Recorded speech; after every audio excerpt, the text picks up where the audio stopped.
Time now 8:46. Road companies are scamming millions of pounds from people every year.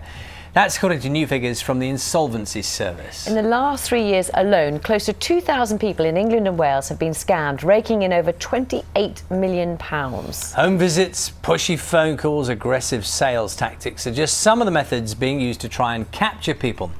Here to tell us more now, Claire Entwistle, who's from the Insolvency service, Marilyn Baldwin from Think Jessica, an online support group for victims of scams.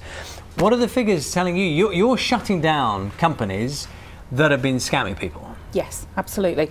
In the last 3 years, we've noticed a trend of looking at companies that seem to be targeting directly or indirectly the elderly. And we won't hesitate to take action against those companies if we find systematic mis-selling, misappropriate products being given to people.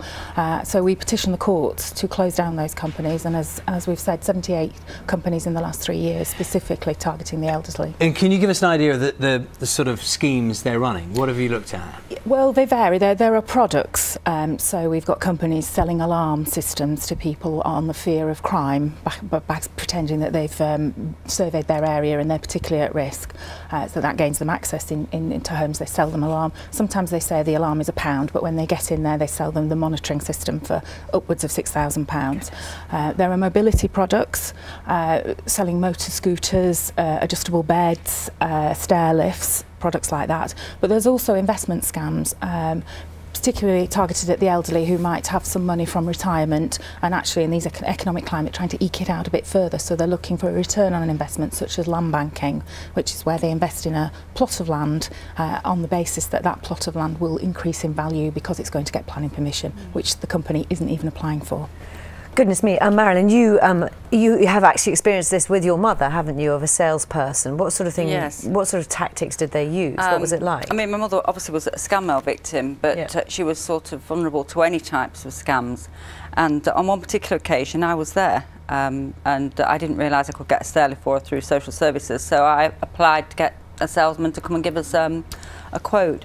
And it was very intimidating because he just wouldn't go. He started off with this high price. He said that the stair lift was this high price, and then he kept bringing it down and bringing it down. And in the end, he said, "Look, you want the stair lift. I want to make the sale. Can you just get this over with and sign?" And we couldn't get him out of the house. It was very, very intimidating. If my mother had been on her own, she would have put pen to paper. It was only because I rang my husband actually and got my husband on the phone to speak to him that he eventually left. Yes. Well, I mean, you're at the other end of this. I mean, you're closing down at the other end, but what do you advise people to do if they find themselves in that situation? And curiously, you mentioned quite a few products people might really need. I mean, mobility scooters and you know, help around the home, could be baths, those baths that lift out, those sort of areas.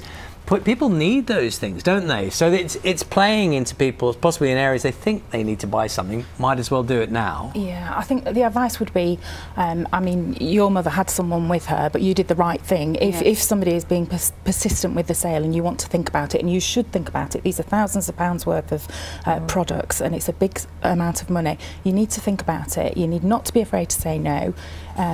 If you ask someone to leave, they must leave your house, and if they don't, then you can threaten to call the police or call a relative. Ideally, in the first place, if you're going to invite someone into your home, make sure there's a relative there or someone that can be given independent view, because it is. I know it wasn't in your case, but generally, if there's someone else there, the salesman can't get their way. Marilyn, and what's your advice to people, relatives, carers, looking after people who are perhaps vulnerable? Well, in the work that I do with Think Jessica, I visit a lot of scam mail victims' houses, and I see this all the time.